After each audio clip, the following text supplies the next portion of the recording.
Hi నమస్తే welcome to I dream నేను మీ anchor Pratyusha ఈరోజు మనతో పాటు మన దగ్గర so senior neuro surgeon doctor Ranganathan గారు మనతో పాటు ఉన్నారు. సో సార్తో మాట్లాడి చాలా విషయాలు తెలుసుకుందాం.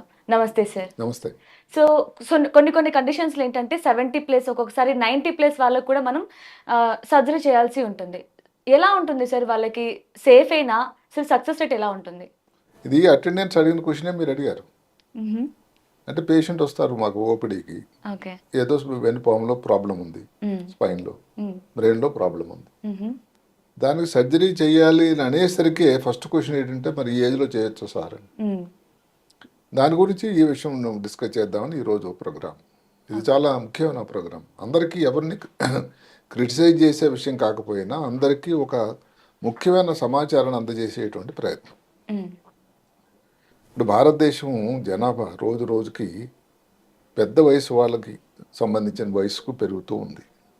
ఎందుకు నమ్మండి మీరు, 60 సంవత్సరాలు కాదు, అసలు 70 సంవత్సరాలు పైబడిన వాళ్ళ సంఖ్య ఎంత ఉందో తెలుసా భారతదేశంలో? 40 మిలియన్లు. 80 సంవత్సరాల వాళ్ళు చూసుకుంటే 8 మిలియన్లు. 90 సంవత్సరాల పైన ఉంటే దగ్గర దగ్గర 8 లక్షలు. 2050 కల్లా దగ్గర దగ్గర 6 లక్షల మంది 100 సంవత్సరాలు ఉండి బతికిన వాళ్ళు ఉంటారట. ఓకే, అంటే ఇప్పుడు మరి వీళ్ళందరి సంగతి ఏమిటండి?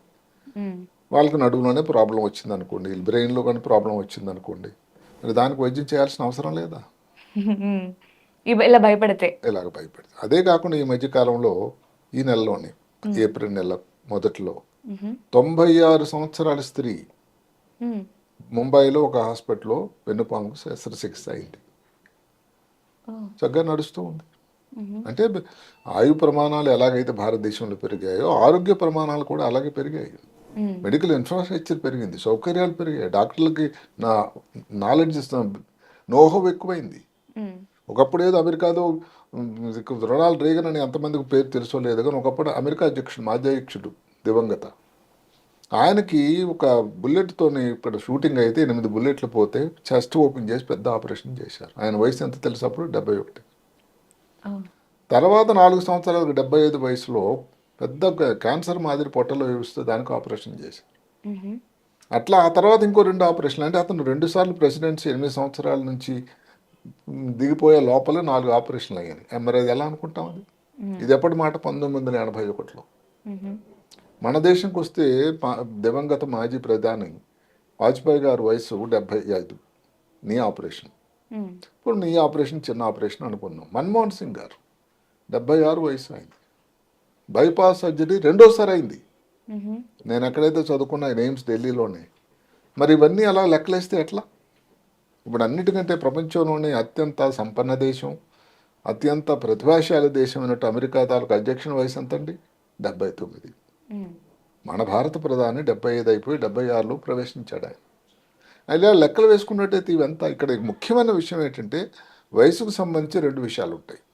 ఫిజియలాజికల్ ఏజ్, దాన్నే బయలాజికల్ ఏజ్ అంటారు. Chronological age. క్రోనలాజికల్ అంటే ఏంటి? ఏదో 55లో పుడితే ఇప్పుడు 100 వయసు కాలక్రమానుగా వచ్చేటువంటి వయసు అది. దానికి ముఖ్యం కాదండి బయలాజికల్ ఏజ్. అంటే ఏమిటి? శారీరక వయసు.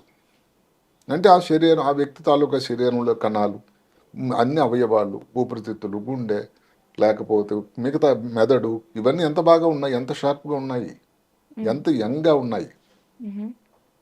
ఈ వయసు మామూలుగా డేట్ ఆఫ్ బర్త్ నుంచి వచ్చిన వయసు ఎవరో మార్చలేరు.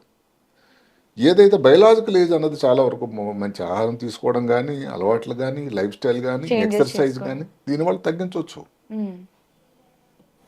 ఈ శారీరక వయసు అనేది ముఖ్యం. అంతే. ఇప్పుడు మేము కొన్నిసార్లు ఆపరేషన్ చేస్తుంటాం, లేదా సిటీ స్కాన్లు, ఎంఆర్ఐలు చూస్తూ ఉంటే అసలు 70 సంవత్సరాలు ఉండాల్సిన మార్పులు బ్రెయిన్లో కనబడవు. అసలు 70లా లేడనిపిస్తుంది. అలాగే ఊపిరితిత్తులో ఓపెన్ చేసి ఆపరేషన్ చేసినప్పుడు వయసులో జనరల్గా ఈ పొల్యూషన్ వీటి వల్ల కార్బన్ పార్టికల్స్ ఊపిరితిత్తుల మీద పెరిగిపోతాయి నల్లగా. అసలు లంగ్ వర్జిన్ లంగ్ లాగా, చిన్న యంగ్స్టర్కి ఉండే లంగ్లా ఉంటుంది. అంటే మరి అలాంటి వాళ్ళకి ఆపరేషన్ చేస్తే బాగా రికవర్ అవుతారు. ఇప్పుడు స్పైనల్ సర్జరీ అనుకోండి, మామూలు న్యూరో సర్జరీలో 2 రకాలు. ఒకటి స్పైన్ మీద ఆపరేట్ చేస్తాం, మెదడు మీద. మనం స్పైన్ మీద గురించి ఆపరేట్ చేసుకుందాం. ఇక్కడ ఏమిటంటే ఇప్పుడు దొరికిన ప్రతి పేషెంట్ని 80 సంవత్సరాల వాళ్ళకి, 90 సంవత్సరాల వాళ్ళకి చేసేసి వాళ్ళకి లేనిపోయిన ఇబ్బందులు తీసుకురాని కాదండి. అక్కడ ముఖ్యమైన విషయం ఏంటంటే ఎంత అవసరం ఒకటి. పేషెంట్ తాలూకా ఆలోచన ఎలా ఉంది. స్పైన్ అయితే పేషెంట్ మాట్లాడగలిగిన పరిస్థితిలో ఉంటారు. కొంతమంది పేషెంట్లు చెప్తారండి వచ్చి, నాకు ఈ నొప్పి భరించలేనండి, దానికి నేను చేయించుకోవడానికి రెడీ. వాళ్ళకి ఏం కాదండి, దయచేసి నమ్మండి. ఎవరికైతే ఆ పాజిటివ్ దృక్పథం ఉంటుందో వాళ్ళు నడవాలి, ఇంకెవరి మీద డిపెండ్ అవ్వకూడదు. వాళ్ళ క్వాలిటీ ఆఫ్ లైఫ్ అంటే ముందు జీవితం భగవంతుడు ఇచ్చిన 10-15 సంవత్సరాలు నొప్పి లేకుండా హాయిగా ఉండాలనేటువంటి ఆలోచన ఉండే వాళ్ళందరూ బాగవుతారు. అయితే దానికి చేసే ముందు కూడా మనం ఆలోచన ఉండాలి. ఇప్పుడు స్పైన్ ఆపరేషన్ అనుకోండి, ఇప్పుడు ఎక్కువ స్క్రూలు బోల్ట్లు ఫిక్సేషన్ అంటాం, ఇన్స్ట్రుమెంటేషన్ అంటాం. ఈ మధ్యకాలంలో అది కొత్త పోకడ. అలాంటి స్క్రూలు కానీ ఎక్కువ లెవెల్లో కానీ వేసినట్టయితే ఇబ్బంది ఎక్కువ ఉంటుంది, పేషెంట్ లేనిపోయిన కాంప్లికేషన్ తెచ్చి పెడతాం. అక్కడ డాక్టర్ తాలూకా సీనియారిటీ బట్టి ఏ హాస్పిటల్ జరుగుతుందో అక్కడ అన్ని సౌకర్యాలు ఉన్నాయా, కార్డియాలజీ టీం ఉందా, సీనియర్ టీం ఉందా లేదా, అంటే ఏ స్పెషాలిటీ గుండె ప్రాబ్లం వచ్చింది అనుకోండి టైంలో చూడగలిగినట్టు అనుభవం ఎక్స్పీరియన్స్ ఉన్న డాక్టర్ ఉన్నారా లేదా, ఇన్ని విషయాల మీద ఆధారపడి ఉంటుంది. ఇప్పుడు నడుములో అనుకోండి ప్రాబ్లం, ఒక చోట ఇబ్బంది ఉంది, ఆ పేషెంట్కి ఆపరేట్ డీకంప్రెషన్ అంటాం, సింపుల్గా లామినెక్టమీ వెనక నుంచి చేస్తే బాగా రికవర్ అవుతాడు, బ్రహ్మాండం చేయొచ్చు. ఇక్కడ దయచేసి ఇంకొక మాట గమనించాల్సింది ఏంటంటే ఏజ్ అన్నది ఒక ఫ్యాక్టర్ అండి. ఒక్క ఏజ్ వల్ల ఒక నంబర్, అది ఒక్క ఏజ్ వల్లే వాళ్ళు దీనికి అనర్హులు అని చెప్పడం న్యాయం కాదు. అండ్ ఇంకొకటి ఏంటంటే స్టార్టింగ్ పేషెంట్ వచ్చే ముందే తను డిసైడ్ అయిపోతాడు అనమాట, నా ఏజ్ ఇంత, నాకు ఈ ప్రాబ్లం ఉంది, ఒకవేళ నేను ఆపరేషన్ చేయించుకుంటే నేను ఇంకా లైఫ్ లాంగ్ ఇలా మంచంలో పడిపోతానేమో అనే ఒక మైండ్ లో పెట్టుకునే వస్తాడు. స్పైన్ కి సంబంధించి పేషెంట్ల కన్నా చుట్టాలు ముఖ్యం. కరెక్ట్. ఎందుకంటే వాళ్ళకి కనబడేదల్లా 75 వయసు. అక్కడ దయచేసి మీరు అందరూ అనుకోవాల్సింది ఏంటంటే, ఇప్పుడు కొన్ని ఇబ్బందులు ఉంటాయి వయసుతో వచ్చినవి. మూత్రపిండాల్లో ప్రాబ్లం ఉంది, డయాలసిస్ అవుతుంది, ఈ మధ్యన బైపాస్ ఆపరేషన్ అయింది, లంగ్స్లో ప్రాబ్లం ఉంది, ఆస్తమా ఉంది, పొగ త్రాగడం అలవాటు ఉంది. ఇవన్నీ ఉంటే వాళ్ళు డెఫినెట్గా అంత ఫిట్ ప్రజలు కారు. అక్కడ కూడా ఏమిటంటే ఇప్పుడు ఆపరేషన్ చేయటం అన్నది ఎంత అవసరం. ఇప్పుడు కాలు పని చేయకపోతే రెండు అలా బెడ్ మీద ఉండి బెడ్ సోర్ వచ్చి కాలన్నీ వాపులు వచ్చేసి థ్రాంబోస్ డీప్ థ్రాంబోస్ వచ్చి అది సంతోషమా? అందువల్ల మీకు నమ్మకం ఉన్న డాక్టర్ మీద సర్జరీ తాలూకు ముఖ్యత ఒకటి మీరు ఆలోచించాలి. సర్జరీ చేయాల్సి వచ్చిన ఉపయోగం ఎంత అంటే మనం త్రాసులు వేసి చూస్తే ఆ సర్జరీ చేస్తే ఉపయోగం ఎంత, దానిని వచ్చినటువంటి కాంప్లికేషన్ అంతా తారేజ్ బేరేజ్ వేసుకుంటే అవసరమైతే తప్పకుండా చేయించాలి. దానికే ఆప్టిమైజేషన్ అంటారు. ఉదాహరణకి పేషెంట్కి పొగ త్రాగడం అలవాటు ఉంది అనుకోండి, తప్పకుండా ఆపరేషన్ ముందు దాని బంద్ చేయాలి కొన్నాళ్ళ పాటు. అదే కాకుండా బరువు ఎక్కువ ఉంది అనుకోండి, దానికోసం కొన్ని జాగ్రత్తలు తీసుకోవాలి. హార్ట్లోనే ప్రాబ్లం ఉందనుకోండి, దానికి కూడా మందులు వాడుతూ ఉంటాం. హార్ట్లో ప్రాబ్లం ఉన్న వాళ్ళకి మాటకి ఈకోస్ప్రిన్ యాంటీ ప్లేట్లెట్ మెడిసిన్ అని, అలాంటి ఒక 5-6 రోజుల ముందు బంద్ చేయాలి. ఇలాంటివన్నీ చేసి అన్ని జాగ్రత్తలు తీసుకుని అన్ని సౌకర్యాలు ఉండే దగ్గర చూస్తే స్పైన్ సర్జరీ ఇది శాస్త్ర ప్రకారం చెప్తున్నది, నా మాట కాదు. స్పైన్ సర్జరీ అన్నది యుక్త వయసులో చేస్తే ఎలాంటి మంచి ఫలితాలు ఉన్నాయో పెద్ద వయసులో కూడా ఫలితాలు అంతే. ఇక్కడ హెల్త్ అన్నది వయసుని కంటే ఎక్కువ ఈ ప్రాతిపదిక ఉండాలి, ఎక్కువ ఇంపార్టెన్స్ ఇవ్వాలి. ఇప్పుడు మాటకు బ్రెయిన్లో ఈ స్పైనల్ కార్డులో చిన్న దగ్గర ఇంకొక లేడీ 99 సంవత్సరాల వ్యక్తికి 2023లో ఆపరేషన్, అది పెద్ద న్యూస్. 99 సంవత్సరాలండి, అంటే ఒక సంవత్సరంలో 100 అయిపోయే సంవత్సరం. మరి అక్కడ 99 సంవత్సరాల వయసులో ఆపరేషన్ చేశారే, మరి ఆ స్త్రీ ఆ చుట్టాలు వాళ్ళందరూ ముందుకు వచ్చారు, అసలు వాళ్ళకి జోహార్ చెప్పాలి. అందువల్ల ఏమిటంటే ఆలోచన సరళ అన్నది మారాలి, ఫస్ట్ పాజిటివిటీ ఉండాలి. ఇప్పుడు ఇంతకుముందు లేకపోయినా కానీ ఒకప్పుడు ఏంటంటే చిన్న అనాదిగా ఉన్నది ఏమిటంటే పీడియాట్రిక్ మెడిసిన్ అని ఉంది. అంటే చిన్నపిల్లలు వాళ్ళకి వచ్చిన వ్యాధులు, దగ్గు జలుబు వాళ్ళ కోసం వచ్చేటువంటి వ్యాధి, వాళ్ళని పీడియాట్రిషియన్స్ అంటారు, చిన్నపిల్లల నిపుణులు, వైద్య నిపుణులు. అలాగే జెరియాట్రిక్ మెడిసిన్ అని వచ్చిందండి. అంటే ఏమిటి, పెద్ద వయసు 60-70 తర్వాత ఉండేటువంటి వయసు భారతదేశంలో సంఖ్య బాగా పెరుగుతూ ఉంది కాబట్టి వాళ్ళ అవసరాలకు అనుగుణంగా ఒక కొత్త పోకడ, కొత్త స్పెషాలిటీ, దాన్ని జెరియాట్రిక్ మెడిసిన్. ఆల్ ఇండియా ఇన్స్టిట్యూట్లో కూడా ఒక సెపరేట్ వార్డు ఉంది, ఒక బిల్డింగ్ ఉంది. మన దగ్గర ఉన్న నిజామ్స్లో కూడా, హైదరాబాద్ నగరంలో కూడా జెరియాట్రిక్ వార్డు స్టార్ట్ చేశారు. ఎందుకంటే వీళ్ళకు అవసరాలు వేరే ఉంటాయి కదండి, దానికి డాక్టర్లు కూడా వేరే. ఇప్పుడు జెరియాట్రిక్ మెడిసిన్ ఎండి మెడిసిన్ వచ్చింది. అందువల్ల ఏంటంటే రోజు రోజుకి ఆలోచన దాన్ని బట్టి మారుతూ ఉంటుంది. ఇక్కడ వయస్సు ఒక్కటే ప్రాతిపదిక కూడా పేషెంట్కి అవసరమైన వైద్యం చేయకుండా మనం ఉంచేసి తర్వాత వాళ్ళకి లేనిపోయిన కాంప్లికేషన్ తీసుకురావడం అనేది న్యాయం కాదు. మళ్ళీ చెప్తున్నాను, స్పైన్ సర్జరీ అనేది ఒక చోట ఒక లిమిటెడ్గా కానీ చేసి మంచి ఫలితాలు, ఒక స్కిల్డ్ సర్జన్ అంటే నైపుణ్యం ఉన్నటువంటి సర్జన్, మంచి టీము, సీనియర్ టీం ఉండే చోట ఫలితాలు అద్భుతంగా ఉన్నాయి. సర్జరీ చేయించడం గురించి వెనకాడకండి. ఇప్పుడు బ్రెయిన్ ఆపరేషన్ అనుకోండి, బ్రెయిన్లో కొన్ని చేయకపోతే లైఫ్ ప్రాబ్లం అక్కడ. బ్రెయిన్ సంబంధించిన మెదడుకు సంబంధించిన ప్రాబ్లమ్స్ ఏవి చేస్తాం వాటికి బ్రెయిన్లో నీరుంది, హైడ్రోకెఫలస్ అంటాం. వయసుతో బట్టి వచ్చే ప్రాబ్లం ఒకటి ఉంది, ఎన్పిహెచ్, నార్మల్ ప్రెషర్ హైడ్రోకెఫలస్. బ్రెయిన్లో వయసును బట్టి మెదడు తాలూకా సైజ్ రోజు రోజుకి చిన్నగా అయిపోతుంది. దానివల్ల ఎప్పుడో చిన్న టేబుల్ తగిలినా ఎక్కడన్నా చిన్న దెబ్బ తగిలినా కూడా తర్వాత బ్రెయిన్లో క్లాట్ రావచ్చు, సబ్జోరల్ హెమటోమా అనేది. ఇలాంటి వాటిలో కానీ బ్రెయిన్ పైన ఉండేటువంటి ట్యూమర్, ఉపరితలం మీద ఉండే ట్యూమర్ కానీ, లేకపోతే ఇప్పుడు పార్కిన్సన్ వ్యాధి లాంటిది ఇప్పుడు చాలా ఎక్కువ ప్రబలి ఉంది, వాటిలో కానీ చేయాల్సిన సర్జరీ అంత కాంప్లికేటెడ్ సర్జరీలు కావు. అలాంటి దానికి సర్జరీ చేయక తప్పదు. ఇక్కడ పేషెంట్ తాలూకా ప్రమేయం ఉండదు, ఎందుకంటే వాళ్ళు స్పృహలో ఉండరు, వాళ్ళు చెప్పినా డిసైడ్ చేసేలేరు. ఇక్కడ అటెండెన్సే. ఇప్పుడు మీరు గమనించండి, నిజానికి నమ్ముతారు మీరు, సైన్స్ ఎంత ప్రగతి చెందిందంటే ఆ మధ్యకాలంలోనే ఒకసారి ఎప్పుడు 75 సంవత్సరాల స్త్రీకి బ్రెయిన్లో ట్యూమర్ వస్తే నేను ముందు అసలు ఆపరేషన్ చేయడానికి అటెండెన్స్ వాళ్ళు రెడీ లేకపోతే నేను తిరిగి పంపించేసా. తర్వాత ఆ పేషెంట్ మళ్ళీ వచ్చింది, నేను చేయించుకుంటా, నాకేమైనా రెడీగా ఉంది. ఆ పేషెంట్కి మేము అవేక్ నాటమని చేసాం. అంటే ఏమిటి, మొత్తం పూర్తిగా ఇవ్వకుండా పేషెంట్తో మాట్లాడుతుండగానే ఆపరేషన్ అయిపోయింది. ఇది మ్యాజిక్ మాటలు కాదు, సైన్స్ అన్నది అంత ప్రగతి. దానికోసం ఎనస్థీషియా నిపుణులు ఉన్నారు. ఆమెకి ఏదో నొప్పి తగ్గకుండా తగిలేకుండా ఉండేటువంటి కొన్ని మందులు ఇచ్చారు. కానీ ఇప్పుడు మాటకు ఒకప్పుడు ఏంటంటే తల మీద రంధ్రాలు చేసి ఆపరేషన్ చేయాలంటే కనీసం 45-50 నిమిషాలు ఒక పురి భాగం తీయడానికి. ఇప్పుడు డ్రిల్ వచ్చింది, 10 నిమిషాలు అయిపోతుంది. ట్యూమర్ అండ్ ఫాస్ట్ అయిపోయింది. ఎనస్థీషియాలో నైపుణ్యం వచ్చింది. అదే కాకుండా ట్యూమర్ టచ్ చేయకుండా తీసేటువంటి క్యూసా అని ఒక ఇన్స్ట్రుమెంట్ వచ్చింది. ఎక్కడ ఉంది ఎగ్జాక్ట్గా చెప్పేటువంటి నావిగేషన్ అని ఒక పరికరం వచ్చింది. ఇవన్నీ కూడా ఒకప్పుడు 5 గంటలు చేసే ఆపరేషన్ అన్నది ఇప్పుడు 2 గంటలు అయిపోతుంది.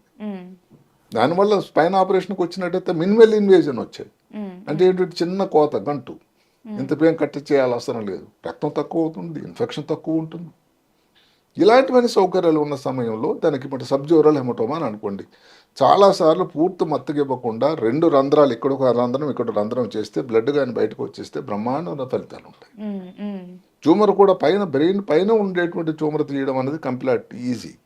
లోపల ఎక్కడో ఉండి లోపల చొచ్చుకోయిపోయి క్యాన్సర్ లాంటి ట్యూమర్లకు ఆపరేషన్ చేయడం వల్ల కాంప్లికేషన్స్ ఎక్కువ అవుతాయి. అక్కడ రికవరీ ఎలా ఉంటుంది, ఏదైతే సింపుల్ సర్జరీ అన్నట్టయితే కొన్ని వారాల్లో నార్మల్ అయిపోతారు. అసలు చుట్టాలు కూడా సంతోషంగా ఉంటుంది, అమ్మో ఇంత భయపడ్డాం, పేషెంట్ ఇంత బాగున్నాడని. ఇప్పుడు మరి ఆ 90 సంవత్సరాలు, ఆ 99 సంవత్సరాలు వాళ్ళు చుట్టాల తాలూకా అనుభూతి, సంతోషంగా అవధులు ఉన్నాయి.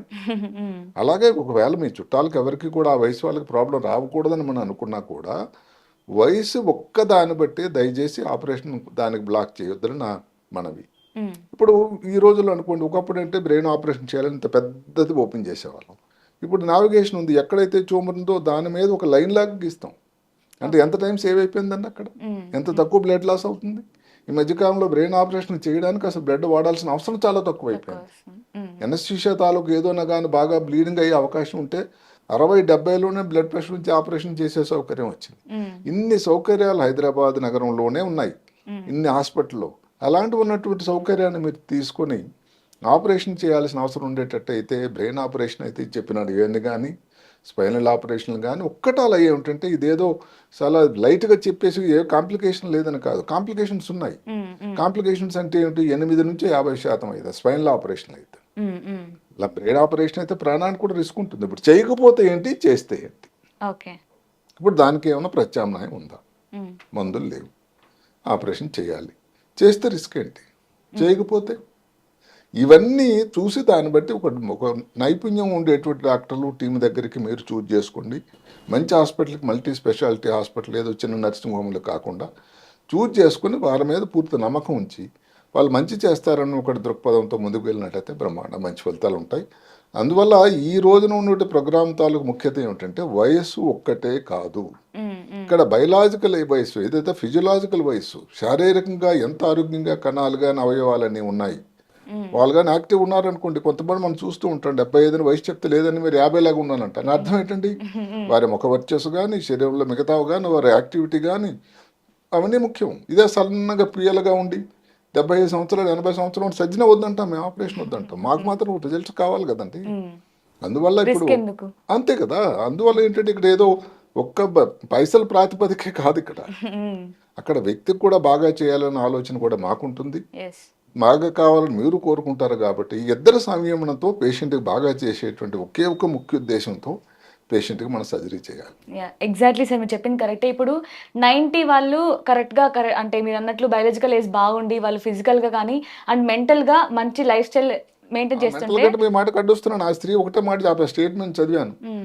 బాబు, నేను ఆపరేషన్ చేయించుకోకపోతే నా కాలు రెండు మంచి కావు, నా నొప్పి తగ్గదు, నేను ఇంకా అలా బెడ్ మీద ఉంటాను, కాలు రెండు బ్లాక్ అయిపోయి థ్రాంబోసిస్ వస్తుంది, అలా పోయేదానిక నిలాగపోతాను. సో ఇవన్నీ ఏం స్ట్రాంగ్ గా లేని వాళ్ళకి 20 ఏళ్ళ వాళ్ళకి చేసినా కూడా ప్రాబ్లమే ఉంటుంది కదా. ఇప్పుడు మీరు చూసుకోండి, ఇప్పుడు పాతకాలంలో స్ట్రోక్ అంటే 50 సంవత్సరాలప్పుడు వచ్చేది, అవును. బ్లడ్ ప్రెషర్ అంటే 50-60 సంవత్సరాలకి, ఇప్పుడు 30 సంవత్సరాలకి బీపీ వస్తుంది కదండి. మీరు ఇందాక చూసిన ఒక మనిషి తాలూకా ఏంటి ప్రాబ్లం, ఆయనకి బ్రెయిన్ లోపల క్లాట్ వచ్చింది. ఎంత వయసులో? 30. మరి మారిపోయింది కదా, అసలు డెమోగ్రఫీ మారిపోయింది, బయలాజికల్ పద్ధతి మారిపోయింది. అంటే ఇప్పుడు ఏదో ఆ వయసులో కాదు, ఇప్పుడు అంత చిన్న వయసులో మరి అప్పుడు కానీ వచ్చేస్తాం ఆపేస్తాం? ఆపేయం. యాక్సిడెంట్ ఎవరికైంది చిన్న వయసులోనే అయింది, ఎంత కష్టమైనా కానీ చేయాలండి. అదే కానీ పెద్ద వయసులో అయితే ఎందుకు చేయము? అందువల్ల ఏమిటంటే ఇప్పుడు మాటకు నేను చెప్పింది సేమ్. ఇప్పుడు అమెరికా అంటే చాలా తెలివైన వాళ్ళు అని కదండి, మరి ఆ దేశంలో 79 సంవత్సరాల వ్యక్తిని ఇంకా ప్రెసిడెంట్గా ఎన్నుకున్నారే, అంటే మరి ఎంత నమ్మకం ఉంచాలి ఆయన మీద? ఇంకో 2 సంవత్సరాలు ఉంటాడు ఆయన. ఆయన రిటైర్ అయ్యేసరికి 81-82 అవుతుంది అతని వయసు. అమెరికా చరిత్రలోనే అంత పెద్ద వయసు ఉన్నటువంటి ప్రెసిడెంట్ ఎప్పుడు లేరట ఎవరు. మరి చూడండి. అదే కాకుండా మన దేశంలోనే 75 మించిన వాళ్ళు 3-4 ప్రైమ్ మినిస్టర్లు ఉన్నారు. ప్రస్తుత ప్రధానమంత్రి 75 మించిన ఆయన. అందువల్ల ఏంటంటే వయసు అన్నది ఒకటే, ఎంత ఆరోగ్యంగా ఉన్నారు. ఇప్పుడు మాట ప్రధాని తీసుకోండి, ఆయన ఎంత యాక్టివ్గా ఉంటాడు. అలాంటి ఆలోచనలు చూడాలి. సో అంటే ఇప్పుడు 70s 80s ఉన్న వాళ్ళు ఏంటంటే అప్పుడు బాగా వాళ్ళు healthy food, healthy life style maintain చేస్తారు కాబట్టి ఇప్పుడు వాళ్ళకి అంత పెద్దగా కాంప్లికేషన్స్ రావు. అది కూడా అవ్వచ్చు, ఎందుకంటే అప్పటి పరిస్థితులు వేరు. అప్పుడు ఇప్పుడు మర్చిపోయాను, అప్పుడు పొల్యూషన్ తక్కువ, ఇప్పుడు పొల్యూషన్ ఎక్కువైపోయింది, డిజిటల్ హడావుడి జీవితం అయిపోయింది, స్ట్రెస్ ఎక్కువ అయిపోయింది, నిద్ర తక్కువ అయిపోయింది. ఇప్పుడు కారణాలు వేరు. మళ్ళీ తర్వాత ఈ తరం అన్నది 70, 80, 90 అప్పుడు పరిస్థితులు చూడాలి, కొత్త పరికరాలు వస్తాయి. ఇప్పుడు సైన్స్ ప్రగతి జంతువు ఉంది కదా, అలాగే మనం ఏదో ఒకేసారి క్లోజ్ చేసేయకుండా అప్పటి పరిస్థితులకు అనుగుణంగా, సౌకర్యాలకు అనుగుణంగా, అప్పటి వ్యక్తికి అవసరం అనుగుణంగా ఈ దిశానిర్దేశం చేయాలి. Nice sir, thank you so much sir. Right. And for more videos, please subscribe to iDream channel. Subscribe to iDream Media. Please subscribe to iDream. Please subscribe to iDream. Please subscribe iDream. And please subscribe to iDream. For more videos, subscribe to iDream. please like, share and subscribe to the channel. Congratulations, iDream. Subscribe to iDream. Subscribe to iDream. So subscribe to iDream Media. iDream ki iDream team andarki huge congratulations. Please subscribe iDream Media. Please subscribe to iDream. Subscribe iDream. Please subscribe to iDream. iDream అంటే నా కళల ఛానల్ను subscribe చేసుకున్న నోరు తిరుగుతలేదు, మీరైతే గంట గుర్తు కొట్టండి. For more such videos, please subscribe to iDream.